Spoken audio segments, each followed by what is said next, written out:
Hello, welcome to finally the last video of this series, the sub 2 hours and 40 minutes marathon attempt. The race was on Sunday, and today I'm going to share with you how it went. I'm going to break down each 5K split, tell you how I felt, how it went, what was crossing my mind, what I had for breakfast, how I fueled the marathon. And I'm going to also share with you the breakdown of my different marathons, different PRs, different times, how the mileage compared to this marathon. And I think it's very interesting. My goal with this series is to give you tools so you can learn more and have successful marathons. But before we get started, I have a question for you. My official time was 2 hours, 40 minutes, and 41 seconds. That's the cheap time. If you go into sports stats, that's my cheap time.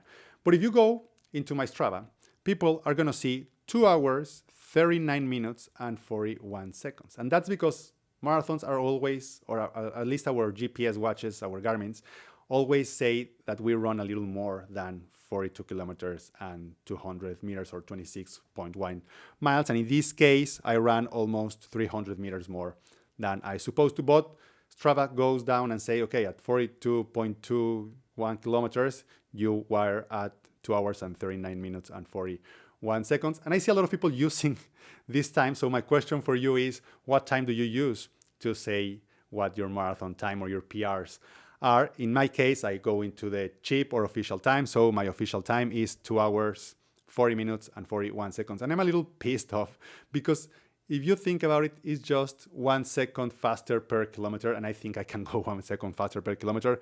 But at the end, it's what I had for the day. And I'm pretty happy with how it went. And I know a sub 2 hours and 40 minutes marathon is right there. I just need to train a little more, be a little fitter, don't get a stomach bug 6 weeks before the race, or all my wisdom teeth were removed 6 weeks ago. And I think all of that adds up to not having the best race possible.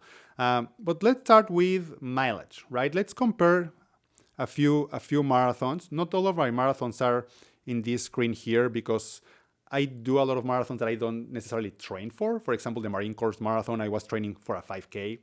The New York City Marathon last year, I did just 4 weeks after Chicago, so I didn't train for that race. The Ottawa Marathon this year, I just added 2 days before the race because someone gave the registration to me for free. But marathons I've really trained for, it all started in Frankfurt in 2018. That was my first marathon ever.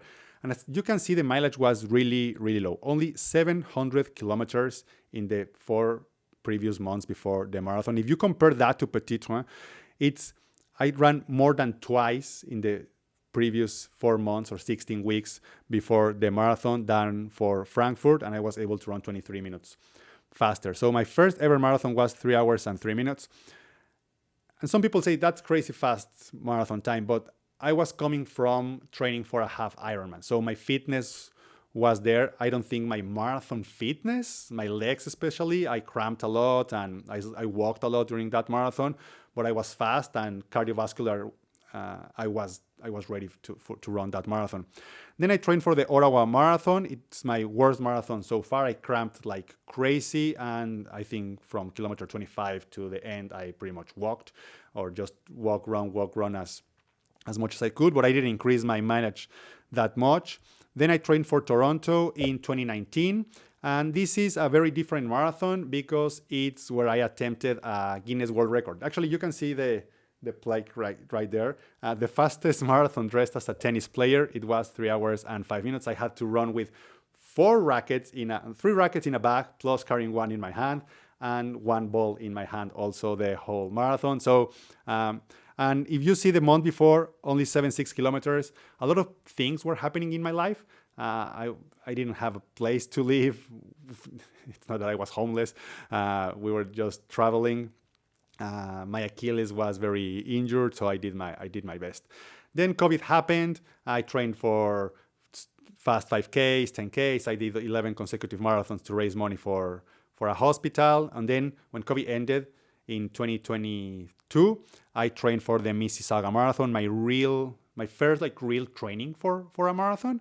And I ran a little more than for Frankfurt, only 867 kilometers the 16 previous before, and I was able to run a 2 hours and 54 minutes marathon. Up to that point, that was my PR, and all of these previous marathons I walked. I've never, up to that point, run the complete length of a marathon. Then on that year, later that year, I trained for a fast 5K and I achieved my 5K PR. And a few weeks later, I ran the Marine Corps Marathon just because I got a registration. And if you're lucky enough to get in one of those marathons, I think you take the opportunity. And I end up running 3 hours and 1 minute. But I didn't train for that marathon specifically. Then I really trained for Boston and I started to up my mileage. So you can see a big jump from 700 or almost 900 kilometers to almost 1,200 kilometers for the Boston Marathon. It's not a crazy time, but two things happen. One, Boston is a very tough course. You already know that, I think. And two, my hamstring was injured. So the previous week, I wasn't able to run completely, and I took it very conservatively. Just my goal was to finish under 3 hours the Boston Marathon. Then I trained really hard for Chicago later that year in 2023. I upped my mileage a little again, and these percentages here are how much more I ran from my previous PR. For example, I ran 37% more than for Mississauga. In this Chicago, I ran 41% more than for Mississauga, and I still do Mississauga in these two marathons because it's still my PR, so it's what I'm comparing to, right? And the previous 6 months, I ran 41% more also than for Mississauga, 1,500, almost 1,600 kilometers, and it was my new PR, 2 hours and 47 minutes. And then for Petit Train, I thought I need to increase my mileage more. So in the 4 previous months, now compared to Chicago, because it's my new PR, it's 25% more than for Chicago and 41% more the previous 6 months. And if you are paying attention, you see that in these 4 months, there are these 4, I ran pretty much the same as the 6 previous months in Chicago. So for marathon training, I really think that adding more mileage and more as we age, when we are 20, low 30s, we can rely on speed and just being young. But as we age, more mileage, in my case, it's really helping. And very importantly, these mileage are starting to get a little faster. And for my next build, they're going to get a little faster. For Mississauga, I average 54 kilometers per week. For Chicago, 76 kilometers per week. And for Petit Train, 96 kilometers per week. That is 60 miles per week. So that's how training evolves have evolved over the last 6 years, and I think it's very interesting, and I hope you find it also very interesting. Now let's go into the race. This is the race, 2 hours, 40 minutes and 44 seconds because I stopped a few seconds later. And in this video, you're not going to see a lot of pictures because when I go and race, I don't take pictures. I go race, I don't even have my phone. So I like to experience the marathon and not being concerned about taking videos or having my wife and my kids taking videos of me or pictures. It's just everyone needs to enjoy their experience. And how I fuel this marathon. Everything starts with fueling correctly, right? Because it doesn't matter how much you train. It doesn't matter how much you add long runs, 20-mile long runs or whatever. If you don't fuel correctly the morning before the marathon, you don't do carb loading correctly, and you don't fuel the marathon correctly, nothing matters. If you run out of glucose, you're going to hit the wall and you are going to end up walking. So how did I fuel this marathon? I used the Bannister Fueling Coach to set it up. If you want our ebook, just click the link in the description and you can get the ebook, and then you can get access to the Bannister Fueling Coach. You can buy access to the Bannister Fueling Coach. But I did this, and it tells you what you need to eat the day before, the morning before, after, during, hydration. And a very cool thing is that we have a lot of marathons here, so we know exactly where the 8 stations are. But let's start with 1 to 4 hours before you run. So even if you carb load correctly, you end up sleeping for 6, 7, 8 hours, and your glycogen storage reserves are being depleted, so you need to top them up again in the morning based on your weight. And the coach is suggesting that I consume between 150 and 225 grams of carbs. How did I achieve this? Very easily. First, I have 3 of these sachets of quick oats that each sachet has 33 grams of carbs. So 33 times 3, it's 100 grams of carbs. And then instead of water, I drink Gatorade all morning since I wake up. And a Gatorade, these regular bottles have 36 more grams of carbs. So by that point, just by waking up, having that breakfast, and gulping that Gatorade, I'm at 140 grams of carbs, pretty close to these 150 grams of carbs. I haven't been feeling really good on my stomach, so it was going to be really hard to hit those 225 grams. So at least 150 is the right amount. So I ended up drinking another half Gatorade, and that took us to above those 150 grams of carbs, and my glycogen reserves, my carb reserves are ready to go. Also consume 25 grams of carbs 1 hour before the run. The closer to the run before, the best. So 30 minutes before, I took a Morten to top up this glycogen, and this Morten has caffeine. So caffeine is one of the main supplements that you can get to improve your performance. Then during the run, it says that I should consume between 20 to 30 grams of carbs every 20 minutes. I found out, and research has shown that the more intervals you have taking your carbs, the better. So it's better to have maybe half a gel every 20 minutes than one big gel every 40 minutes. And the total is between 60 and 90 grams of carbs per hour. The truth is that the more the better, but not a lot of people can handle taking so many carbs. So that's what the calculator is recommending. Then post-run fueling. I'm not going to go into this right now. I think it's more important after your long runs. After a marathon, me personally, I'm not hungry at all. So I just force as much food as I can, but I usually can't hit these numbers really, really quickly. And then hydration, because the weather was really cold.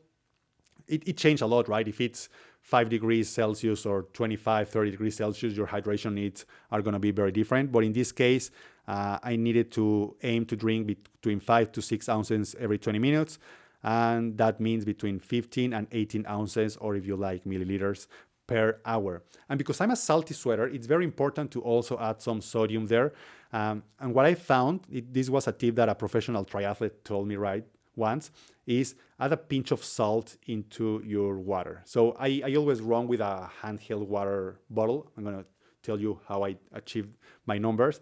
And I add a pinch of salt there, and it has made a huge difference in my training. So my totals, and the thing I want to get right now, is that I needed to consume between 104 and 160 grams of carbs during my full run, the 2 hours and 40 minutes, and having between 40 and 48 ounces of water. How did I achieve this? For me, it's also very easy. I've been practicing this a lot, but I add in my handheld water bottle, I add this Morten drink mix that has 80 grams of carbs. So just in a second, I have 80 grams of carbs in my hand. And Morten doesn't recommend this, but I do it anyway. I mix it with Gatorade. So suddenly I have 100 grams in my hands full of carbs to take them whenever I want. Usually every 10 minutes I take a sip. I have an alarm in my watch to tell me that. So I'm already at the lower end of the recommendation, 100 grams of carbs. And then I added 3 Morten gels that are 25 grams each. So there we have 165 grams of carbs to complete the marathon. So I was a little above the recommendation, and I felt great, and I was able to finish strong, as you will see in a second. And then it says you need to consume between 40 and 48 ounces of water. The handheld water bottle has 12 ounces of water, so I'm 28 ounces short.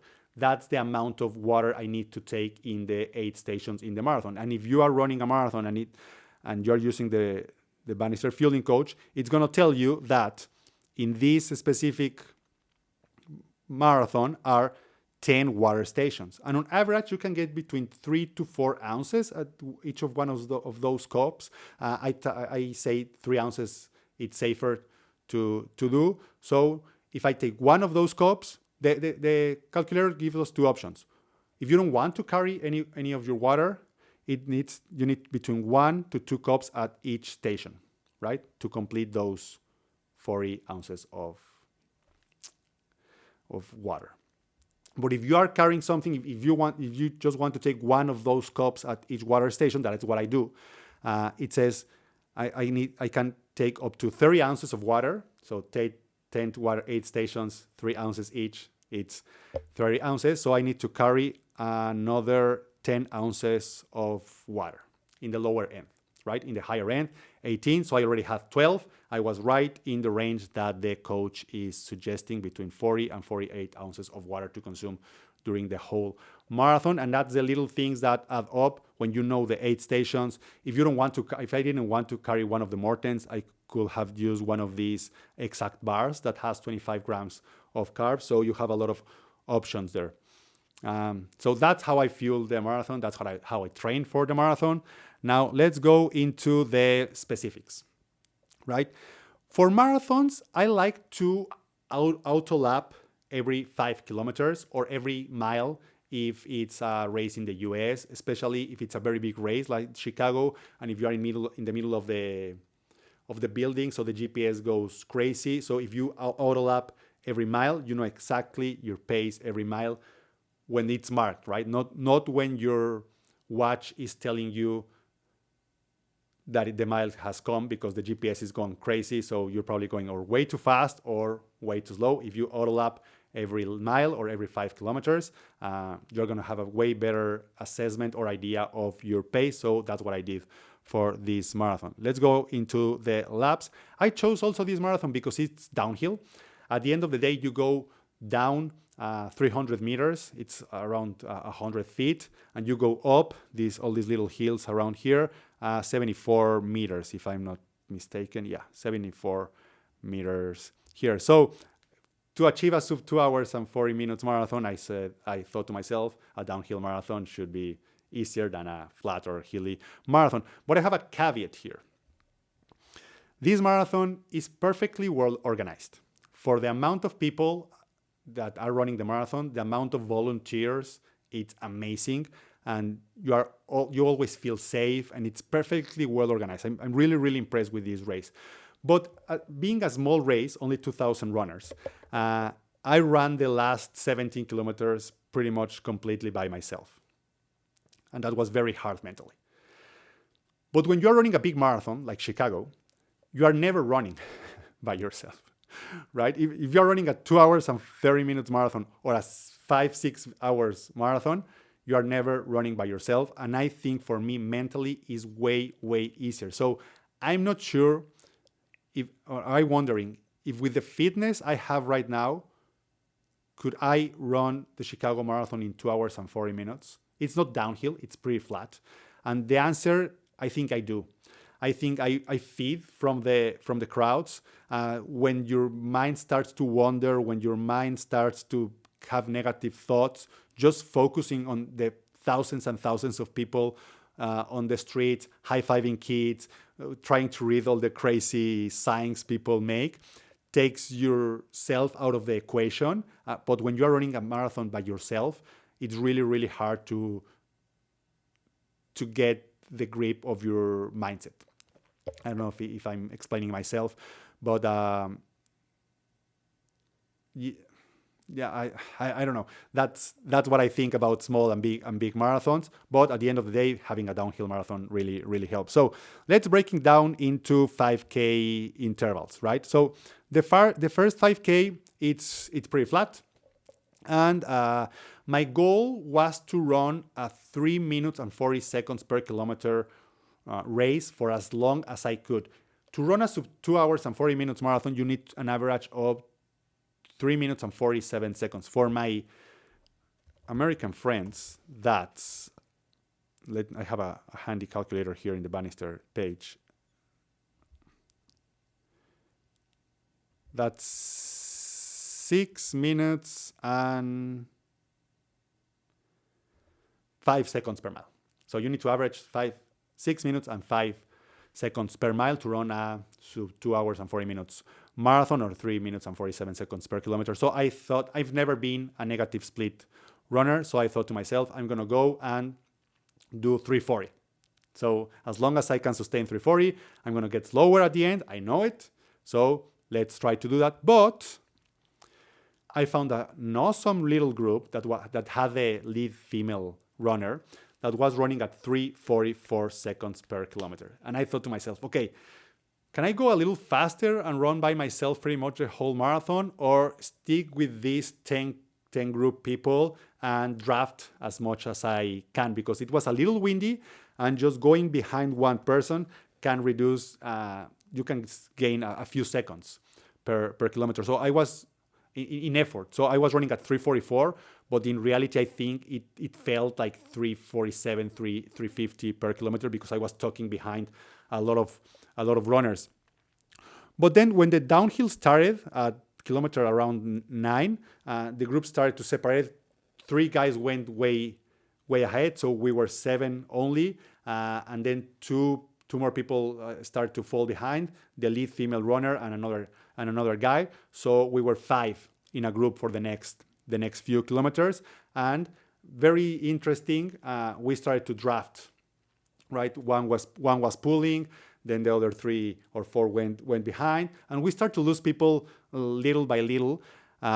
This part of the marathon was very easy. If you can see it in the heart rate, how I was going 1 second per kilometer faster, but my heart rate dropped from 163 to 154 because we were going downhill and drafting. So that felt really, really easy. But I knew that I analyzed the profile, that from kilometer 15 to 35 was going to be the hardest part, because they have some downhills, but a lot of uphills, and the terrain was like gravel. It wasn't concrete or tarmac. It was gravel. And super shoes, or shoes in general, don't work as well in gravel, because you sunk just a little if you want, but you sunk just a little, so your efficiency running on gravel is not as fast as running on tarmac on road. So I knew that from 25 to 35 it was going to be the hardest part of the marathon. Up to kilometer 21, so we are here at 20. Between 20 and 25, we were only three runners, and at 25 I lost the other 2 runners, and they started to go faster than me. And you can see here that just after kilometer 25, I started to go slower. So I went from 3:44, 44, 43, 45, 44 to 3:52. And that's because of 2 things. Here it's 2 kilometers and 3 kilometers because I messed up and I pressed lap by mistake at that point. But 2 things happened. One, we started going a little uphill, as you can see on the graph here. And 2, I lost contact with these 2 guys. So I wasn't drafting, and I need to concentrate more on my pace. It was a really lonely part of the marathon. I started to get into my own head. It's really hard. I still have 17 more kilometers to go. But I started to push, and you can see that my heart rate started to creep up a little, going from 154 here, 59, 63, 60, 65. And then on kilometer 30, these 5 kilometers are uphill. So we're the hardest part of the marathon. But I tried to relax. I tried to watch the scenery, the landscape. It was beautiful. We ran through a river a lot of the time. The fall colors were amazing and in full display. And I learned this from watching videos of Kilian Jornet, one of the best ultra runners in the history. That he focused a lot on external things, right? He tried to distract his mind just looking at nature, and I tried to do that, and did this little mental trick there. Then from 30 to 35, my only thought was the downhill is coming. you know that at 35, 36 kilometers, the race is gonna get easier. So just hang on. But at the end was my slowest average 5K. 3 minutes and 54 seconds per kilometer. And I think this is where I lost those 41 seconds. If I just were able to run 2-3 seconds per kilometer faster here, go below 350, I will have been able to run a sub 2 hours and 40 minutes marathon. Then from 35 to 40, I know it was going to be downhill. So I tried to push a little, but I wasn't able to run. My goal was to see again 347 average in my watch, but at the end it was 350. And when I saw the last 2 kilometer mark, in my mind it was, okay, if you run at 3 minutes and 30 seconds per kilometer the last 2 kilometers, you are going to be able to achieve your goal.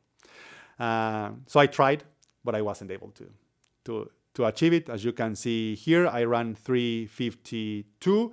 And by that point, at kilometer 40, I knew that I was 300 meters.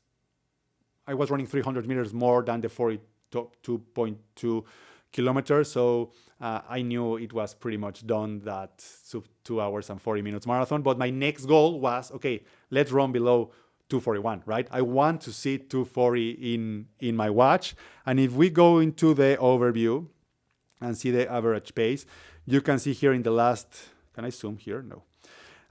In the last few meters, maybe 300 meters, I tried to go as fast as I could. I end up at 329, just to see that 2 hours, 40 minutes, and XX seconds, in this case, 41 seconds. At the end, I'm pretty happy. I'm pretty happy with the race. I'm pretty happy with my strategy. And that's another thing about big marathons. If I were in a bigger marathon and my goal was to go at 3 minutes and 40 seconds per kilometer in the first kilometers, or as long as I could sustain, I would have been able to find a group at that pace. But in this marathon, the best group I could find was this 3 minutes and 43, 44, 40, 45 seconds per kilometer. That was 5 seconds per kilometer lower than I wanted to do. But in my head was, can I sustain that by myself? I'd rather do this with a group. And I think I made the right decision at the end. But in big marathons, you can find the exact group that you want for the exact pace that you want. And I think that's another big benefit of doing big marathons. So far, this has been the longest YouTube video I've ever recorded, but I think it's really interesting to watch it. And I hope you get a lot of this video. If you have any questions about my training, about my mindset, what I did, if there's some confusion of what I just explained, please don't hesitate to write a comment below. Learn more about the Bannister Fueling Calculator in the link below. If you are liking these videos, subscribe to the channel. I'm trying my best to upload videos that are really helpful for all runners. And thank you very much if you've been following this series. I still don't know what my next goal it's going to be. I still don't know what marathon I'm going to run, or if I'm going to run a marathon next year. And thank you very much. Bye.